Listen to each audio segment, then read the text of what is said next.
and I'll be introducing our speakers for this afternoon's session, which is based on careers in the maritime industry. So we have special guest presenters from Offshore ships. Sorry, Jen, if you can go back one. Oh, sorry, Dom. From OSSA, the Offshore Specialist Ships Australia Group. And for the career practitioners in the session this afternoon, this webinar is being recorded and you will be able to view this at a later stage. For any questions or communication that you'd like to have throughout the presentation, please type these into the chat box, which you'll find located in the bottom right-hand corner of your screen. A reminder that your mics and camera can be switched on and off. So if you do have any questions, please feel free to type these into the chat and then we can address those throughout the presentation, or at the end of the session if you'd like to take your unmute your mic and you can ask the questions to our guest specialist speakers then. I'm now going to hand over to Jen Mitchell, Project Officer for CEAV, and she's going to introduce all of our speakers for the session this afternoon. Thanks very much, Jen. Thanks, Amelia, and welcome to everybody that's joining us here on this beautiful, bright, sunshiny afternoon here in Melbourne. I'm not sure where everybody else is joining us from. I know we have a few interstate people here as well. So I'm really, really excited to present this webinar today. I've been working on this content with the Offshore Specialist Ships Australia Group since we connected in September last year, and this is a wonderful accompaniment to a student resource that we have developed in conjunction with each other. So we're hopeful that all career practitioners in the room today will come away with a lot of knowledge and a greater understanding of all the amazing opportunities for young people in the maritime industry. So I'm first of all going to kick off proceedings with an official acknowledgement. We respectfully acknowledge the Wurundjeri people of the Kulin Nation. We pay our respects to elders past, present, and emerging leaders who are following in the footsteps of those who came before, and we thank them for the opportunity to conduct CEAV business on their lands. So what will we be talking about today? So this really special presentation is the first CEAV industry presentation of the year. In fact, we're going to go straight into what we've prepared, and we've got lots to cover. So we've got some really experienced maritime professionals with us today who will provide great insight into careers at sea and why you as a career practitioner should be suggesting these opportunities to students that you work with. The main objective of the sessions today is to hear from these really esteemed speakers that we've got joining us, to learn about all the opportunities in the maritime industry. We're going to provide you with some labour market information related to the industry so you can go away and understand why this is an industry you should be suggesting to young people, why there's lots of jobs out there and this is a really, really valid industry. We're going to talk to you about courses related to maritime. So we all know as career practitioners, there's lots and lots of courses out there, and how do you fossick through everything and know what you should be suggesting? We're going to give you some really tangible courses to go away and learn a little bit more about after the session. And we're going to provide you with an overview of the accompanying student resource that we've developed, which is free for all students from all sectors, and everybody can download it.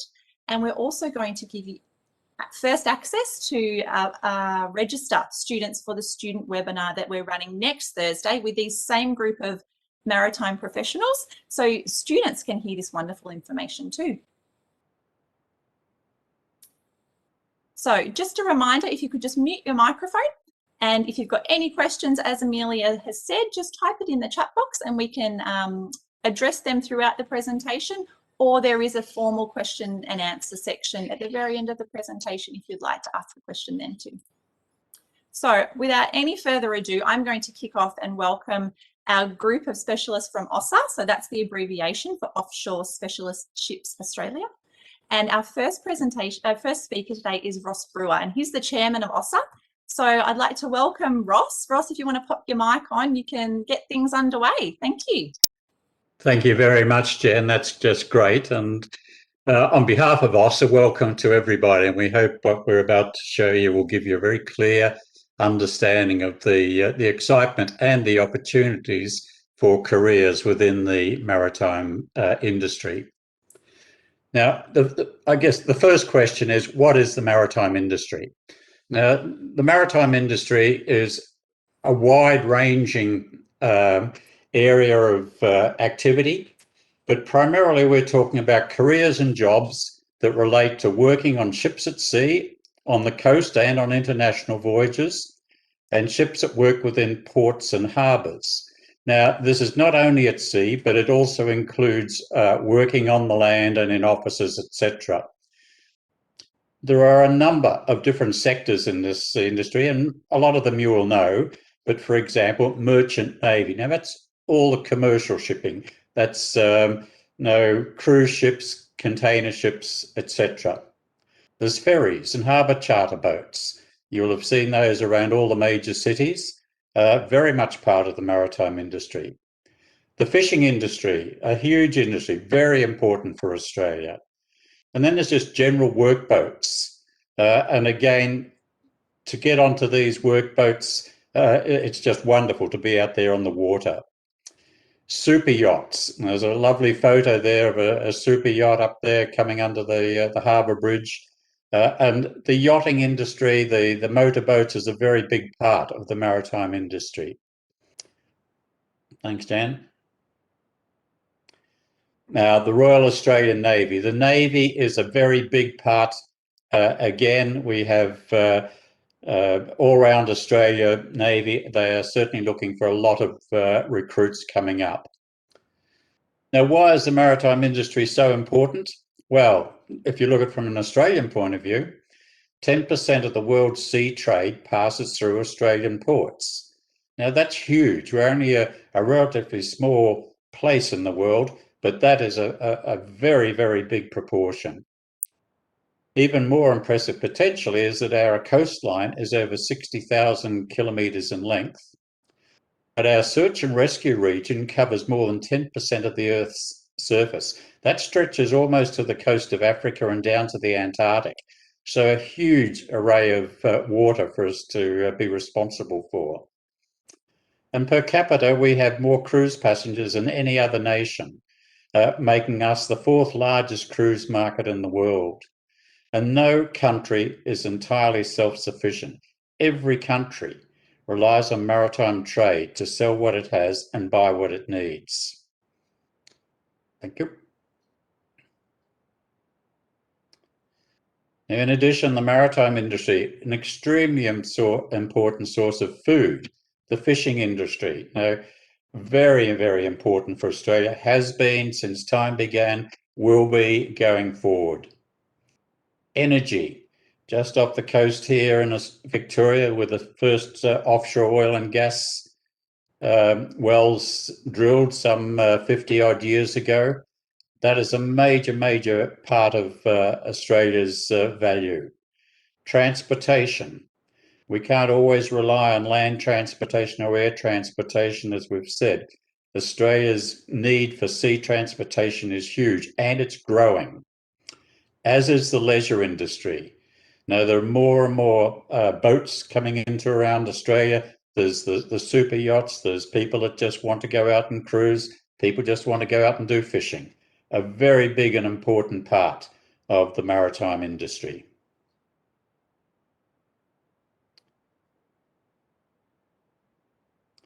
So who is Offshore and Specialist Ships Australia? OSSA.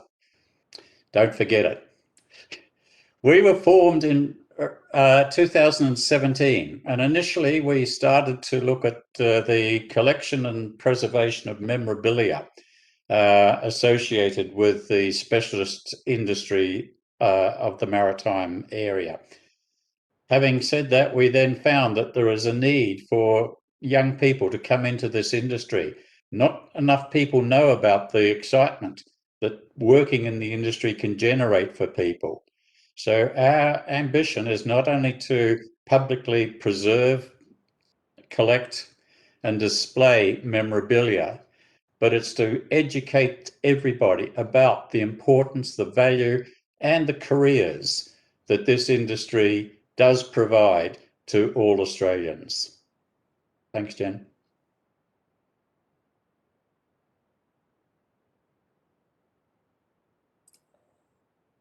I think we're moving on here, aren't we, too? Can you pop your mic on, Roger? Okay, I'm on. Great. We can hear you. Beg your pardon? We can hear you, yes. Okay. We're talking about ro-ro vessels. To me, they're a bit of a transition period between general cargo and container vessels, where rather than loading everything backwards and forwards on pallets, they went into having big boxes and rolling them off ships, or even the trailers, and the truck would back the trailer onto the roll-on, roll-off ferry, and then they drive away. And on the other end, the next truck would come in at the next port and drive them off. And there's not so many of them around these days, but they were very much, especially in Melbourne, Sydney, Hobart, in those ports, they used to run all the time in and out of there. Many. I worked on quite a few of them. They were very good vessels to work on because they were on short runs. They weren't on long runs, so you had a bit more time at home. But there doesn't seem to be many of them around these days that I know of. But there was still a lot of opportunities on other vessels that are doing pretty much the same sort of thing these days. What's the next one? Oh, tankers. Everybody loves tankers. You get on there and you stay on there for ages, be carrying all sorts of things around. I even worked on a vessel that brought molasses from Fiji to Sydney, which was quite an interesting trip. But they operate all the way around Australia, although these days the tankers are so big that they come into one port and take a whole bunch of 100,000, 200,000 tonnes of fuel into a refinery. But with the way our refineries are going, there's not so much of them coming in at the moment that I can see, but there's still opportunities there for people on tankers. Although they're not the glamour side of the maritime industry. They're more of the workhorse type of jobs, where there's not a great deal of excitement, but there's a great deal of satisfaction, and very well paid, I must add, as well.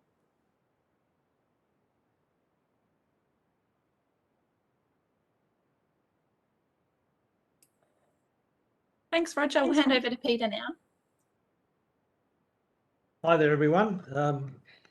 My name's Peter Barrow, and I've been more on the shore side of things. I was a HR manager for most of my 45 years in the industry and worked for a variety of different nationalities, mainly based in Australia. And we've got the industry demand. There was a recent national census done by the Maritime Industry Australia Association.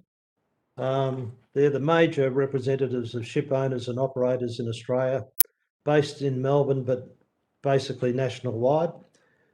And they produced a census reflecting from 2018 to where we'll be in about 2023. And I think we've got a bit of a summary there. So if we see there, this is mainly on people in the commercial side, and looking at people, the demand for people both at sea and working within offices. And as you can see there, we're looking at in those 5 years an increase of something like 542 seafarers, and which comprised of deck officers, captains and deck officers, engineer officers, and ratings, which is quite significant. And the government's got to get their head around how, and the educators have got to get our head around how we're going to fill those vacancies. But that's based on the last data, and of course it's a moving feast, and they're looking to do another census later on this year. But the opportunities are there for people who have an interest in the deck side of it, that is navigation and driving ships, engineer officers who operate the plant and look after all the engine functions of the vessel. And of course, the ratings, the deck ratings, whose skills include regular watching, looking after the catering side of things, looking after painting, wires, and a whole range of skill sets. So, as I said, there is a demand there, and I think if young people are interested in, got a passion about going to sea, there's plenty of them that come through the Sea Scouts or the Navy Cadets, you know, aged from 13 to 17.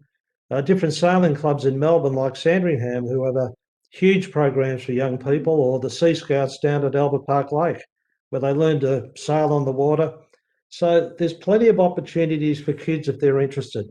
Even around the Port of Melbourne, there's vessels like the Waddle, the Enterprise, and the Almadopal, where they can go and have a look at these heritage ships and learn about the seamanship that goes into operating these vessels. And some people get very passionate about it, and you've got to see it to believe it. And even nationally, more nationally, you've got the New Endeavour that has training opportunities and sailing opportunities on the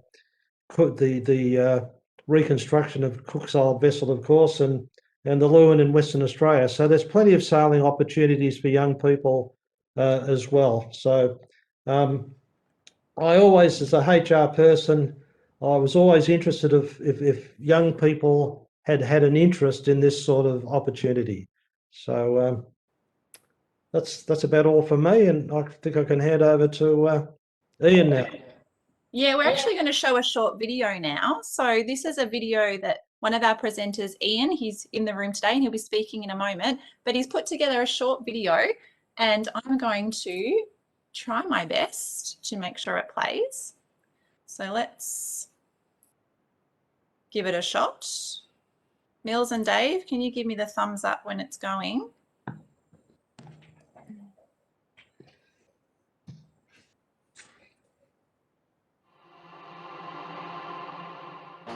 Hi there, my name's Ian Anderson and I am a Master Mariner and Captain in the Australian offshore shipping industry. Let me share my job with you. After deciding to take a gap year from high school, I started my seagoing career when I was 19 after attending the Australian Maritime College in Launceston. At the completion of my pre-sea training, I started working in the Australian offshore shipping industry, where I continued to work 13 years later. What I love about my job when first starting out was the early responsibility. By the age of 23, I was manoeuvring multi-million-dollar ships alongside oil rigs. Working in the Australian shipping industry also provides you with great opportunities and career progression. One of the things I'm most proud about is that by the age of 29, I had gained my Master's Certificate of Competency, and at the age of 31, I had become one of the youngest captains on the Australian coast. The coolest place I've been able to travel to on a ship is Singapore. I visited Singapore on my very first ship, where we went into dry dock for maintenance. You never truly know how big a ship is until you're standing directly underneath it. There are also pretty cool sights at sea, like pods of dolphins riding the wave of a ship, whales breaching, and seals that hitch a ride on the bow. My advice is to take the good with the bad. It's tough being away from loved ones and missing out on special occasions, but the rewards for working at sea, such as a great salary, getting to sail on the open oceans, and the feeling of accomplishment you get when berthing a ship safely in port are pretty incredible. As a senior deck officer, you need quite a few skills to help you succeed. Some of the most important skills I think someone needs to succeed are a strong work ethic, because you'll be working in an environment that demands a lot of you and in an industry that is constantly evolving with advancements in technology. You need an ability to work under pressure, because you have the potential to be not only in charge of a ship worth $100 million, but you'll also be responsible for the safety of all of the crew and passengers on board. People skills, good communication and leadership are also very important, since you'll be working with many different types of people on board a ship and also in the shoreside office. What I wish I knew when first starting out is that there is no real cure for seasickness on a ship, and I assure you there's no running away from it. But as the saying goes, a smooth sea never made a skilled sailor. Thank you so much for your time, and thank you so much for letting me share my job with you.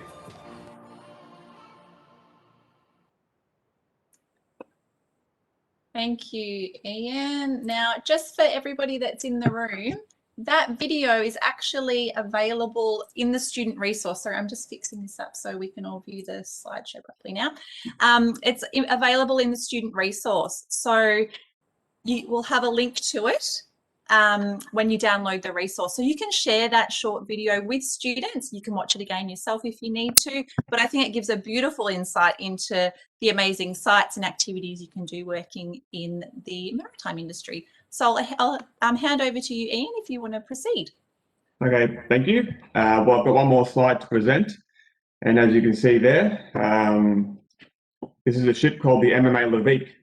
And when I was captain on board, we had a deck cadet with us named Katie Marshall, and she's the deck cadet driving the ship at the moment. This port is down in Corner Inlet at Barry Beach Marine Terminal in Victoria, so it's actually quite a beautiful place to work. As you can see on the slide, there are different ranks within the navigation side of shipping. So at the top you have ship's captain, below that you have your chief officer, and below that you have your junior officers such as the second officer or a third officer. And below that again you'll have your deck cadet, which the training for them takes about 3 to 3.5 years of their time. Overall, it's a very good job, and I highly encourage anyone listening to this to encourage young school kids to pursue a career in the maritime industry, especially at sea. And that's it. Thank you. Peter? Yes, of course you could be an engineer as well, and that involves 2 different entry levels. People who may have elected to have done a trade, for instance, an electrical trade, fitting and turning, a diesel mechanic, etc. And they can transition into the seagoing industry through studies for a basic watchkeeping qualification, normally at the Australian Maritime College in Tasmania, or over in Western Australia, or in Newcastle in New South Wales. And that's quite a fast track into the industry.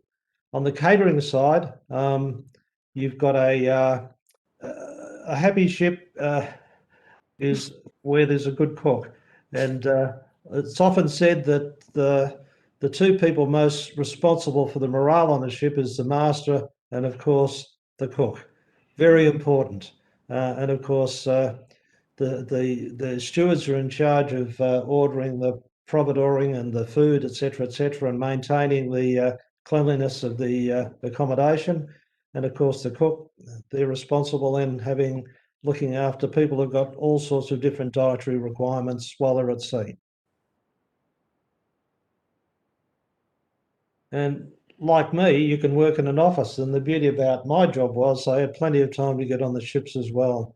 Of course, there's marketing, because it is a competitive market. You've got logistical supplies to vessels, work in all sorts of remote locations around the world. You've got human resources, that's the hiring, the looking after people in general, making sure that keeping an eye on things at home for people and making sure the communication lines are there. Recruitment, of course, and of course maritime administration. It's a bit like the airline industry. It's very highly regulated, and we're responsible to the Maritime Australian Maritime Safety Authority in Australia, who represent all sorts of different international regulators, and they're responsible in Australia. They have the power to arrest ships if a ship's not up to scratch, and hold them in port until things are more seaworthy. And they also make sure that people from different nations are being paid correctly as well. So there's quite a lot to do in the office. And of course, we've got this mind map there, which really shows the extent of career opportunities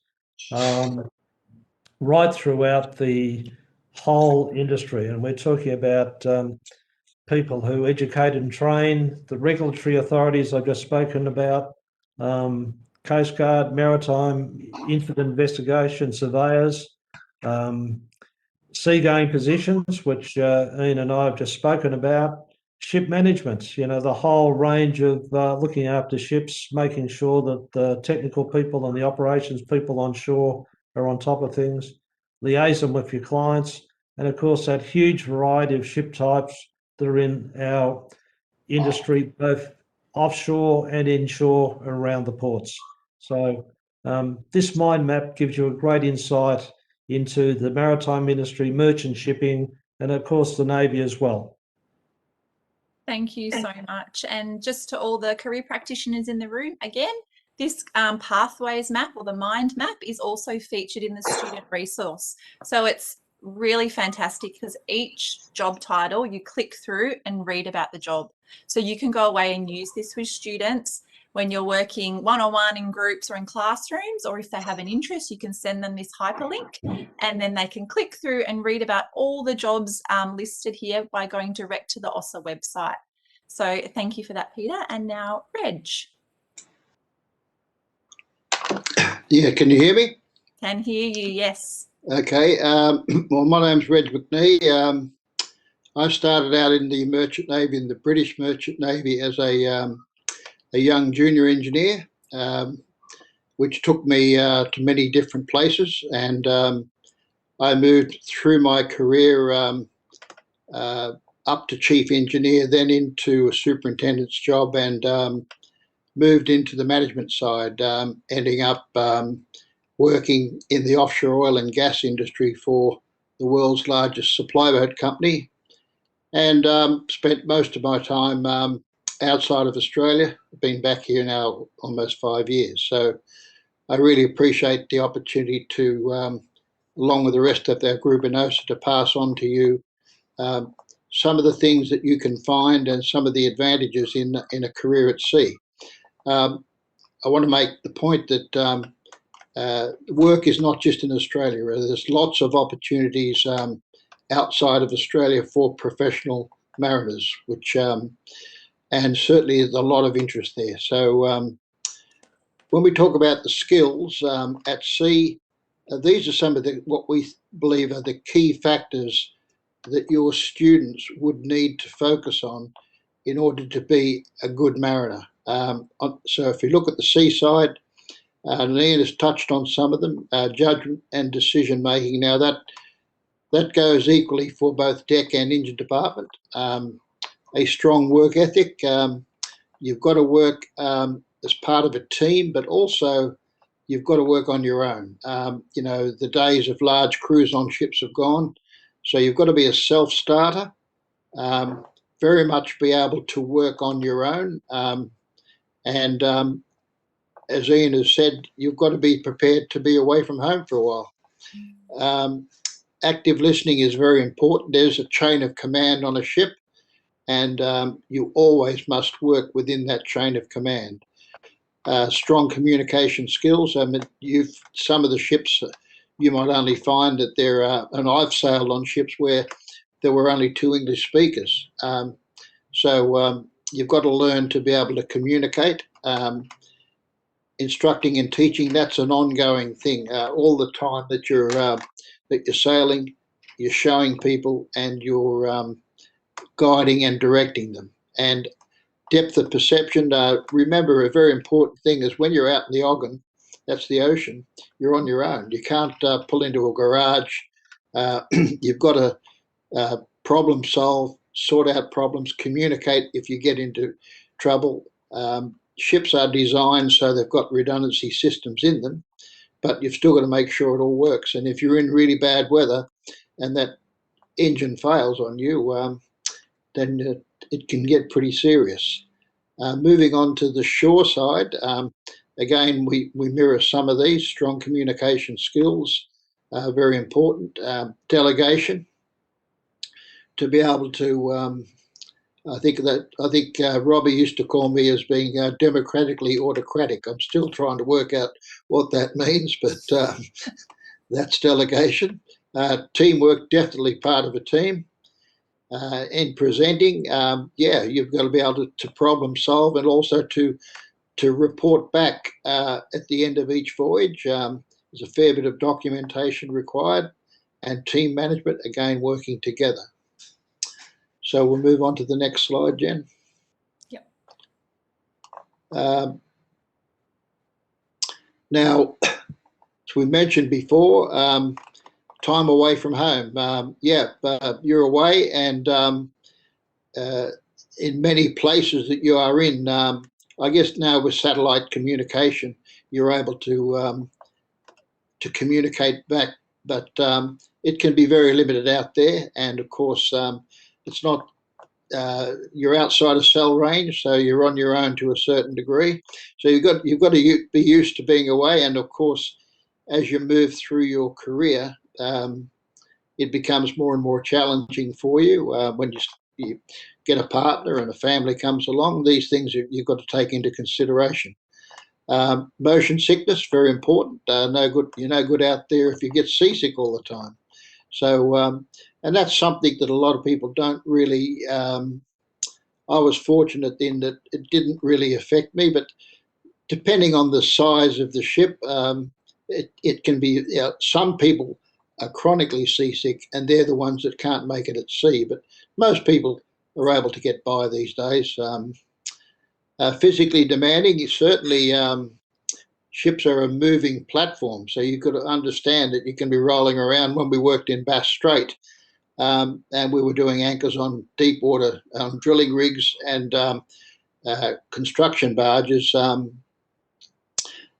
we would, I guess, for almost 3 weeks, you lived on very little sleep. But you got equal time off, and that was equally important. So you could recover, but it can be quite demanding at times. So it's not it's not for everybody, but people that like a challenge, it's definitely a great way to be. We talk about communication in small and large teams. That's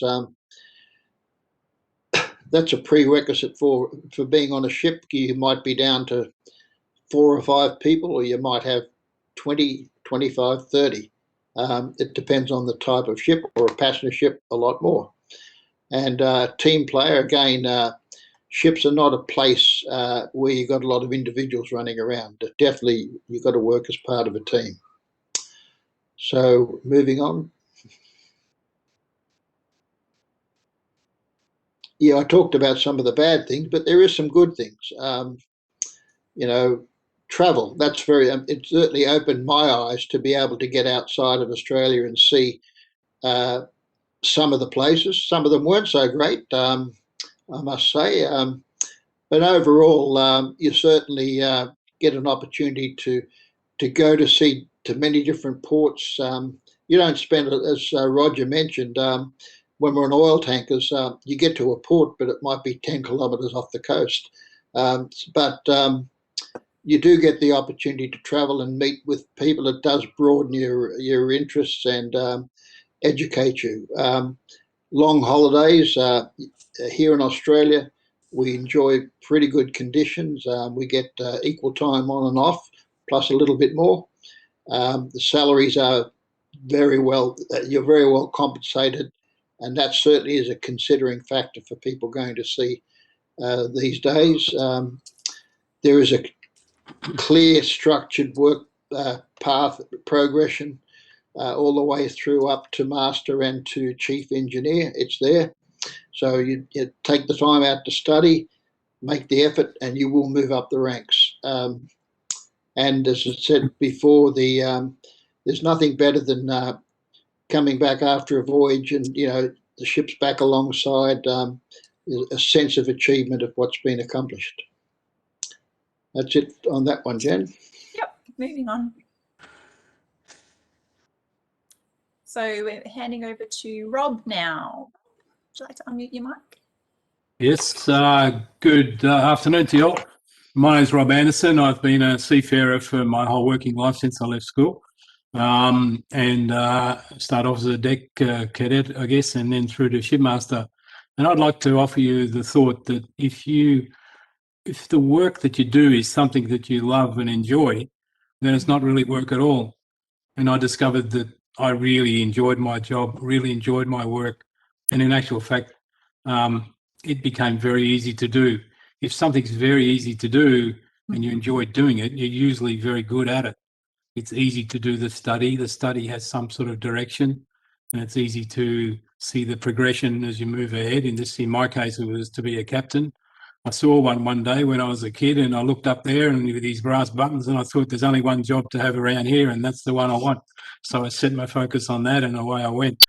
I was an average student at school.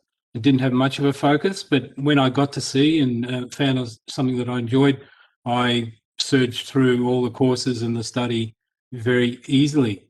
What you're finding out today is that the maritime industry covers a wide range of skills and careers, and a lot of them aren't actually on ships. A short while ago, I met a young girl at the airport, actually, who was on her way to start a new job and a career as an interior designer for cruise ships. So that gives you an idea of just how far-reaching this can be. I never thought of someone being required as an interior decorator on a ship, but there you are. My own daughter, who appears in this presentation somewhere, she went to the Australian Maritime College straight from school and came out with a degree in engineering and works as a subsea installation engineer on all around the world. And so she's made a good career out of that. The thing is that you've got to find a course that suits your needs, and you really have to do the homework yourself. You've got to find something that gets your interest and then see if you can dovetail it into a career. The list of careers and employment opportunities in our industry, not just on the ship, is endless. And I'm sure careers people will be able to help you once you first determine which direction you might like to take. And I emphasise that it might not be standing on the bridge of a ship or in the engine room of a ship or in a galley.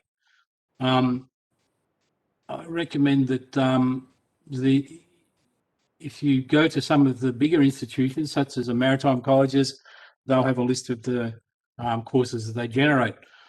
As was said earlier, our island country needs ships, and these ships need to be designed, constructed. They need to be fitted out with engines and control systems and computerized navigational and communications equipment. All of these things require specialists that certainly don't travel on the ships, but they're there to design them and to make them and to meet all the standards that are required. And this goes across the board, right through every department that you could think of. And I'm sure that careers people once again will be able to help you with it. The next point is that you've got to find some way of commencing your career. And let me just step back a minute. You speak to career counsellors and also get in touch with us at OSSA. As Ross explained who we are, our membership consists of very professional and experienced people from every field of the maritime industry. And we'd very much welcome any inquiries or anything you need to find out. If you give us a call or get in touch with us, we'll be very happy to pass it on. Once you've identified a path, it's important you make a start. The sooner the better. If you can get into the industry, in the maritime industry at an early age, it'll serve you well as you progress through it. There's many fine institutions around the country that'll help you. Qualifications come with study. Training is usually more hands-on. If you're not an academic, then you might prefer to be a hands-on sort of person. There's plenty of scope for that. There's plenty of training, and most of it is on-the-job training. So there's plenty of opportunities there, and I encourage you to look further into it. That's all from me at the moment. Thanks so much, Rob. Thank you. Okay, so I've noticed in the chat a few people are really keen to know what exactly are the options for young people, students that you're working with, that after listening to the first half of this presentation, you're thinking, oh, actually, I've got some students who are really adventurous or really outdoorsy, or they might be maths minded, and you're thinking, where can I point them? What do I do from here? So I'm going to run you through a few of the opportunities in study for the maritime industry. So there's a number of options within this industry, and as career practitioners, it's really important to be aware of the range of options that will cater to students with different interests, abilities and skill levels. So as you'll see throughout the next few slides, there's options for study at uni, study at TAFE, and also some short courses.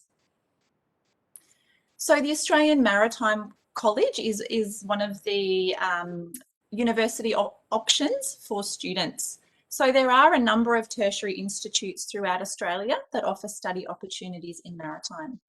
Located in Tasmania and also a campus in Sydney is the AMC, the Australian Maritime College, and they offer a range of degree courses which lead to really meaningful career and employment opportunities. So you can see here that we've just listed a few on the presentation, but again, within the student resource, you can click through and read those links. Click through those links and read about the courses so you can point your students in the right direction. There's also a number of fantastic certificate and diploma level options at many, often coastal, TAFE campuses around Australia. And more short courses are available as well. So at the conclusion of the presentation today, we will send you links. So we'll send a follow-up email to everybody who's participated today with links to all of these courses. So it takes that the work, because we know everyone is really busy, especially at this time of year, getting everything organised with year 12s and thinking about subject selection. So we're taking the work out of off your plate, and we're giving you these links so you can find the information easily. Sorry, I'm just going to click through here. So many young Victorians with an interest in maritime relocate to the AMC. It's often in Tasmania for study and they find this experience both interesting and rewarding. One of the case studies actually that's featured in the book is a written case study, and the young person's name is Katie, and Katie also has a video. So it's a really great opportunity to show students other young people who are working in this field so they can hear from other people in their age bracket what it's all about. But one of Katie's comments in her written case study, which I'm just going to share with you, was about going to the AMC in Tassie. And she wrote, "I really enjoyed my time studying at the Maritime College in Launceston. It is an amazing little community of seafarers and people interested in all aspects of the industry from all around the globe. Set in a small city in one of the most beautiful states in Australia. Amongst the study and socialising, I often spent my weekends exploring the natural wilderness of Tasmania, and now that part of the world will always hold a special place in my heart." So I think that just shows that even though some students might think about relocating and find that really daunting, it sounds like the AMC, I haven't actually been there, but it sounds like a lovely little community, and that might be something that you can share with students to just make them feel a little bit more comfortable with the thought of perhaps having to relocate, maybe interstate or somewhere else around Australia. There's also opportunities for certificate study at the Marine Training Services.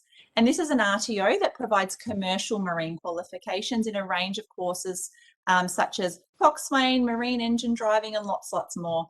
All courses include practical tuition aboard a 7-metre training vessel. So again, I think Rob said before, that hands-on training. So it's not just all reading out of a textbook. Young people and students are getting to do that hands-on practice. So there's some other courses that you might suggest to students with an interest in maritime that are available at most unis and TAFEs. And these include things like business degrees or certificates, or perhaps environmental studies, students that have an interest in sustainability or perhaps agriculture, even young people with an interest in geography and environment. They might be thinking about doing a Bachelor of Arts. You know, these are the types of things when students are talking to you about what their interests are, you might say, "Oh, did you know you could consider a career either at sea or onshore?" Because there's some matches there between your interests and the courses out there and what you'll be doing when you're out in the workforce if you choose the maritime industry. Okay, so now I'm going to head back over to Rob, who's going to chat with you about a few experiences that some seamen have had over the years. So Rob, over to you. Thanks, Jen. Yeah, I'd just like to amplify on a bit. At times you can expect the unexpected. whenever these incidents and accidents and things happen, they always happen very quickly and right out of the blue. And the people that are at sea and take it on as a career, competent, highly trained seafarers, and they're very confident in their ability to cope with these sort of incidents or accidents. You're taught very well at the different institutions, but most of it comes from the benefit of experience of more senior people on the ship. So no matter what department you're in, whether you're on the bridge or the engine room or even the catering side of things, these are sort of skills and things that are handed down. So they require sort of on-the-spot decisions. They're not always the time available to make a phone call to your boss and ask him what to do. He doesn't want to really hear from you. He wants the solution, not the problem. And you have to make the call yourself. You have to make a decision on the spot. In these two incidents that are here, there were just a couple of a multitude of them. Our files are filled with things like this. But they're a good example. This one was a ship that was working in the Bass Strait oil fields, just going about its normal day-to-day work, ho-hum work, running around to the platforms, and all of a sudden they got a call that there were people trapped on the end of Wilson's Promontory. No problem. Easy. They were released from their obligations, went down there. On the way down, they would have had everything ready. Even the cook would have had extra meals prepared and cabins prepared. And the deck crew had the workboat ready to go. It was a pretty seamless operation. Within a very short time, they had the people nice and safe and sound. The second one is a bit more current, was in Malakuta when they had the terrible fires there. And the Navy did eventually have a ship down there and was recently on the news. They did a very good job. But the very first ships there were once again ships from the offshore industry. They were out in Bass Strait doing their work.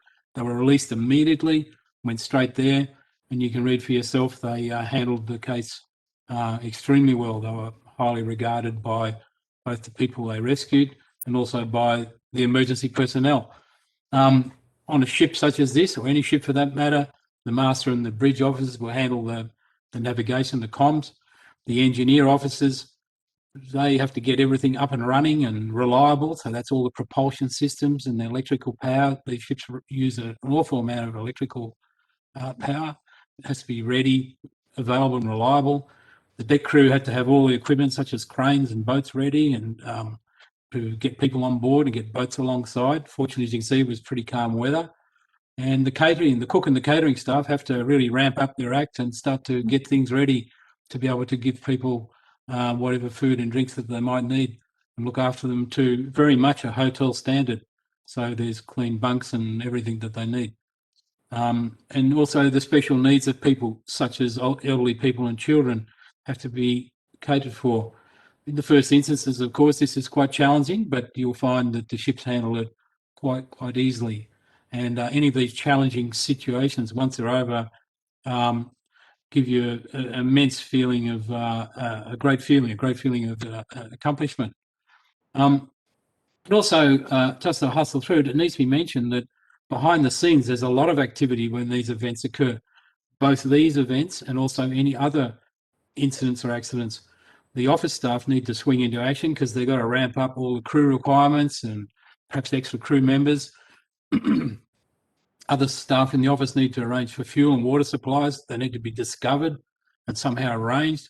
A local representative needs to look after the ship's affairs and business. Liaison has to be made with emergency services, and guarantees and approvals have to be sought from government agencies. These all require a raft of people all operating behind the scenes in an office. The people that don't really get enough mention, if they don't do and prepare all these things, then the ship won't move. All of the other bits and pieces, such as transportation, helicopters, there's always a lot to do. So at times you can expect the unexpected.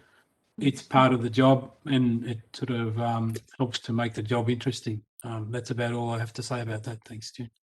Thanks so much, Rob. And we'll just hand back over to Reg, I think, for the final little conclusion. That's right, me again. Now, you've probably seen, I know Ross mentioned it, but you're thinking Navy, but there is no Navy. We're all merchant Navy. Now, a couple of things with regard to the Royal Australian Navy.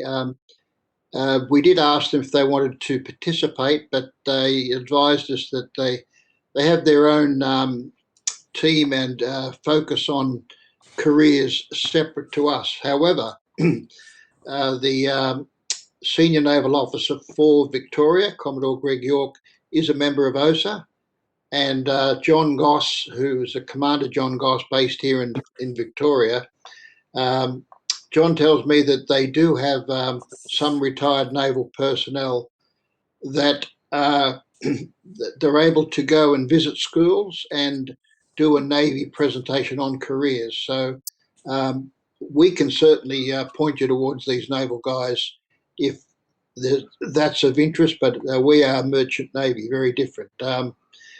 Robbie mentioned about mentors. Well, all of us at OSSA, we're mentors. So we're building a bit of a team of mentors, and the idea is that any of your students or the teachers, if you've got questions, you can direct them there to to our link, and one of us will get back to you. The questions would relate to anything to do with how do you become a deck officer, how do you become an engineer, which way do you go about it, who do you talk to.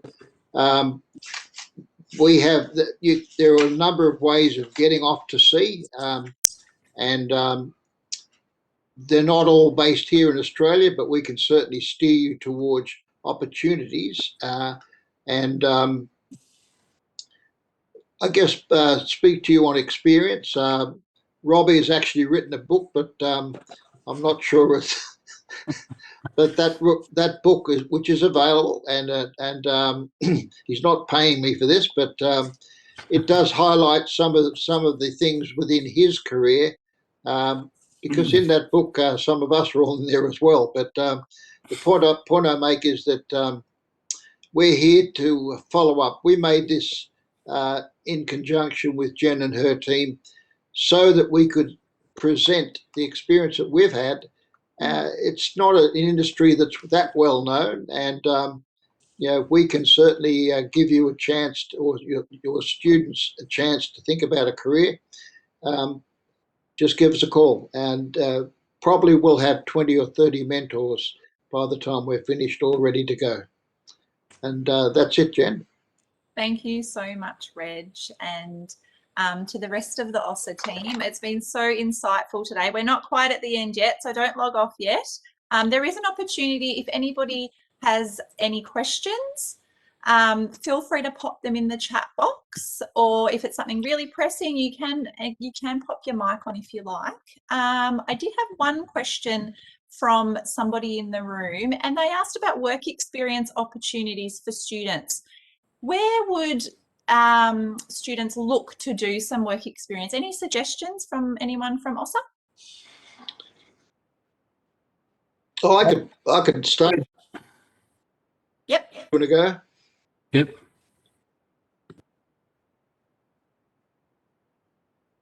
You go, Reg.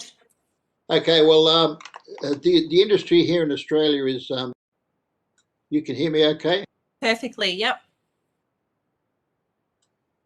Right. Okay. The industry here in Australia is very unionised, so we've got to be a little careful with regard to numbers on ships. There's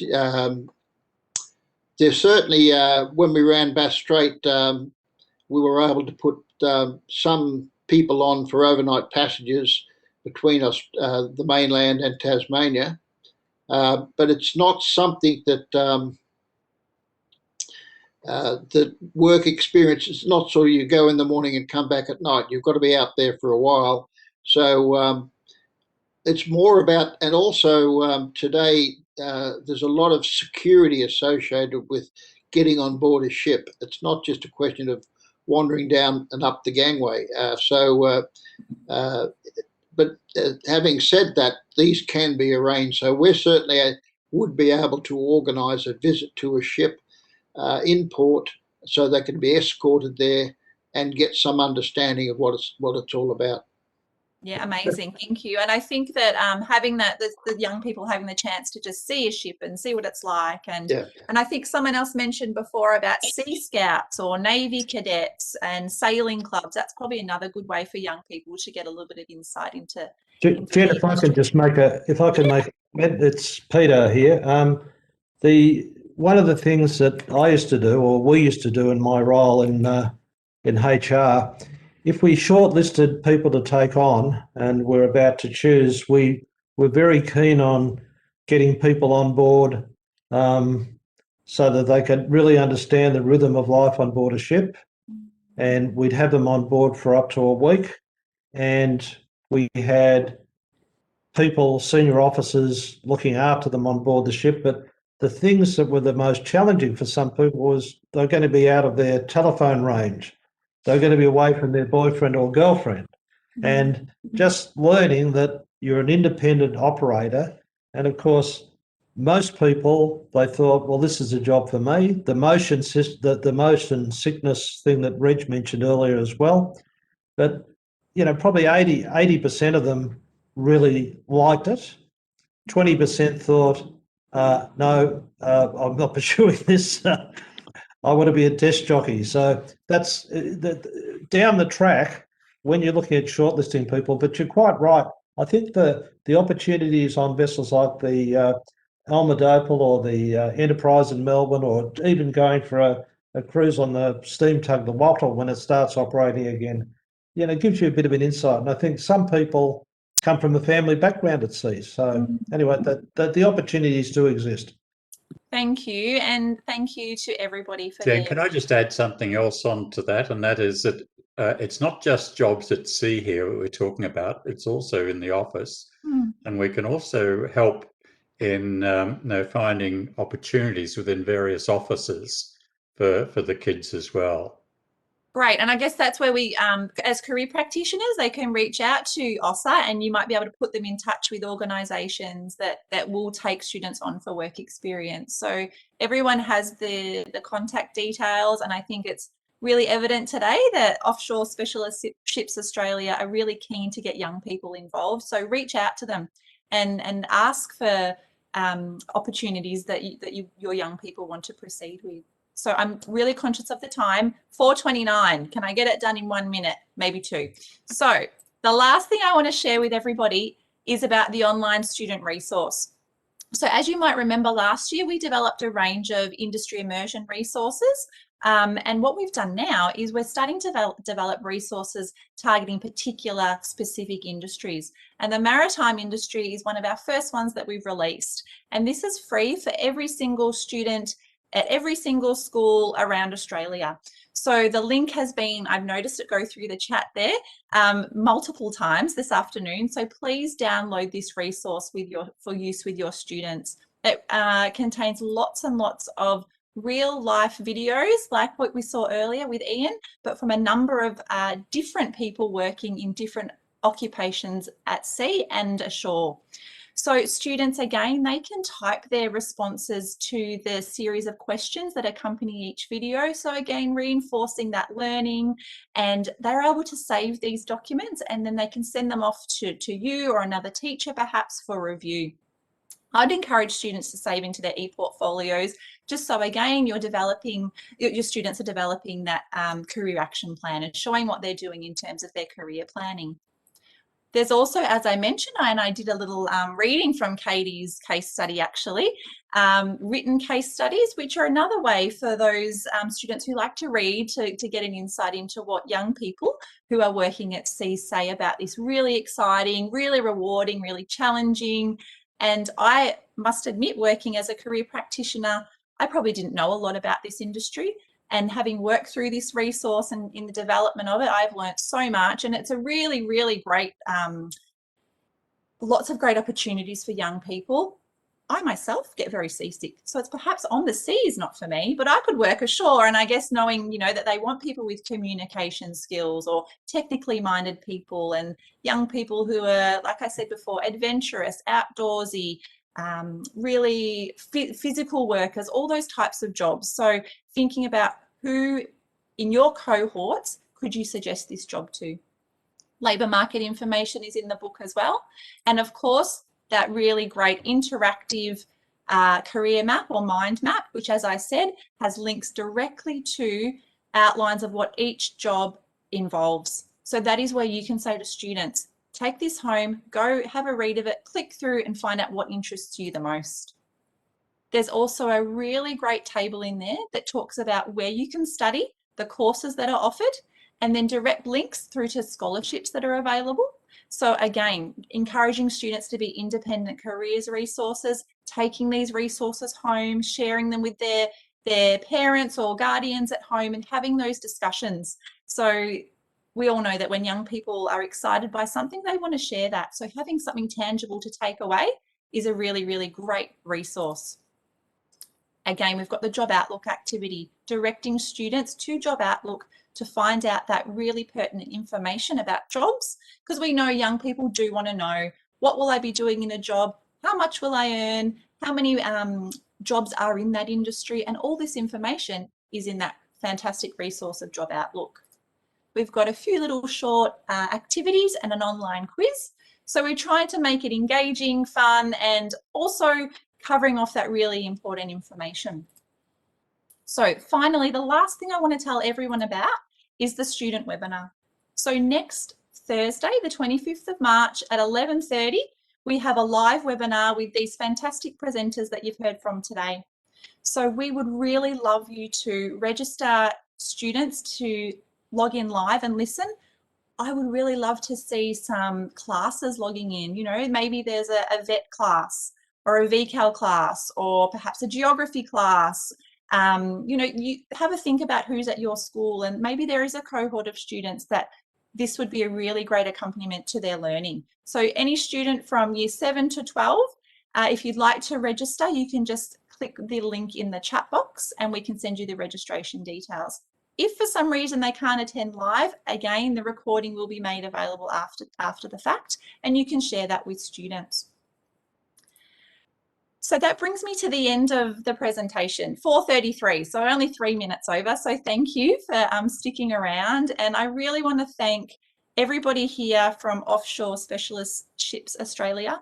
It's been really wonderful working with you all and learning about your industry, and the passion and dedication you have to the industry is really, really lovely, and it's really obvious how much you want to grow this industry. And I think that it is a valid and really worthwhile industry to point your students into as career practitioners. So thank you to everybody who's joined us this afternoon. Thanks to OSSA, thanks to my team, Dave and Amelia, for assisting with co-hosting duties. And if anyone has any questions that maybe we haven't answered so far, feel free to send us an email and I can get in touch with the team at OSSA, or you also have their contact information. You can get in touch with them direct. But we hope to see you at another webinar sometime soon. We've got more of these coming up over the next little while, and we'd love to see your students in the room next Thursday. So thank you all and have a lovely evening. Thank you.